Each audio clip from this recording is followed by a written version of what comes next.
अनुसूचित जातींमध्ये उपवर्गीकरण करणे हे समाजात अंतर्गत फूट निर्माण करणारे ठरू शकते.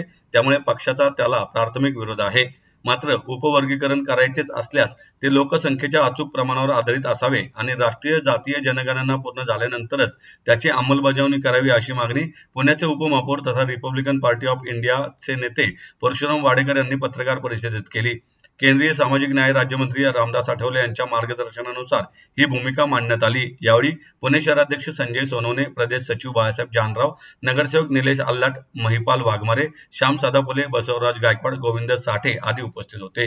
वाडेकर म्हणाले की अनुसूचित जातीतील विविध घटक सामाजिक हक्कांसाठी अनेक वर्षांपासून एकत्रितपणे संघर्ष करत आहेत. अशा परिस्थितीत घाईघाईने घेतलेल्या निर्णयामुळे समाजातील ऐक्याला तडा जाण्याची शक्यता आहे. जनगणनेतून प्रत्येक जातीची अचूक लोकसंख्या समोर आल्यानंतरच कोणतेही धोरणात्मक निर्णय घेतल्यास सर्व घटकांना न्याय मिळू शकेल. राज्यातील उर्वरित 58 अनुसूचित समाज घटकांनाही शिक्षण व नोकरीच्या क्षेत्रात समान संधी मिळाव्यात अशी पक्षाची भूमिका असल्याचे त्यांनी स्पष्ट केले. शहराध्यक्ष संजय सोनवणे यांनी काही व्यक्तींनी रामदास आठवले यांच्या वक्तव्याचा विपर्यास करून समाज माध्यमांवर प्रसारित केल्याचा आरोप केला. त्यामुळे अनुसूचित समाज घटकांमध्ये अविश्वास आणि संघर्ष निर्माण करण्याचा प्रयत्न होत असल्याची टीका त्यांनी केली. प्रदेश सचिव बाळासाहेब जानराव यांनी सांगितले की अनुसूचित जातींमध्ये एकूण 59 जाती असून उपवर्गीकरणाच्या मुद्द्यावर दोन समाजांमध्ये तणावाचे वातावरण निर्माण होत आहे. हा तणाव कमी करण्यासाठी रिपब्लिकन पक्षाच्या वतीने राज्यभर सलोखा परिषदांचे आयोजन करण्यात येणार आहे. सध्या महाराष्ट्रामध्ये उपवर्गीकरणाच्या संदर्भातल्या चर्चा सुरू आहे.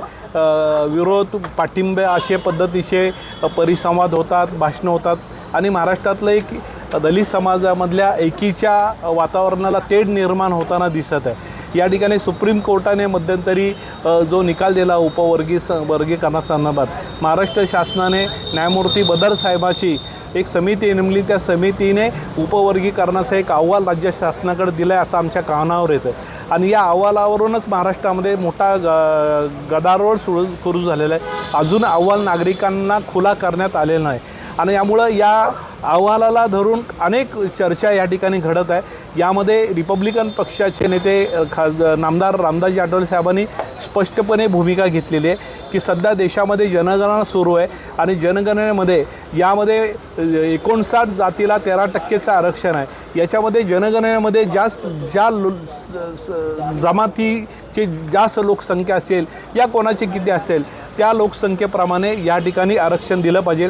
कुठल्याही जातीवर आणि कोणावर अन्याय होता कामा नये ही भूमिका रिपब्लिकन पक्षाची आणि आंबेडकरी चळवळीची आहे. 1-2-4 दिवसापूर्वी आठवले साहेबाच्या भाषणाचा विपर्यास करून अर्धवट क्लिप काही महाभागाने या ठिकाणी लावली आणि त्यामुळं महाराष्ट्रामध्ये आठवले साहेबाबद्दल गैरसमज पसरले. त्यासाठीच याची प्रेस होती आणि म्हणून रिपब्लिकन पक्षाची भूमिका, आठवले साहेबांची भूमिका स्पष्टपणे आम्ही लोकांपर्यंत मांडलेले आहे. त्यांचं ते भाषण लोकांपर्यंतसुद्धा पाठवलेलं आहे. अर्धवट क्लिप दाखवून या ठिकाणी वातावरण बिघडवण्याचा प्रयत्न होत असेल तो करणाऱ्यांनी ते करू नये आणि म्हणून रिपब्लिकन मातंग समाज असेल, चर्मकार समाज असेल, या 59 जमाती या सर्वाला सोबत घेऊन रिपब्लिकन पक्ष आजपर्यंत काम करत आलेला आहे.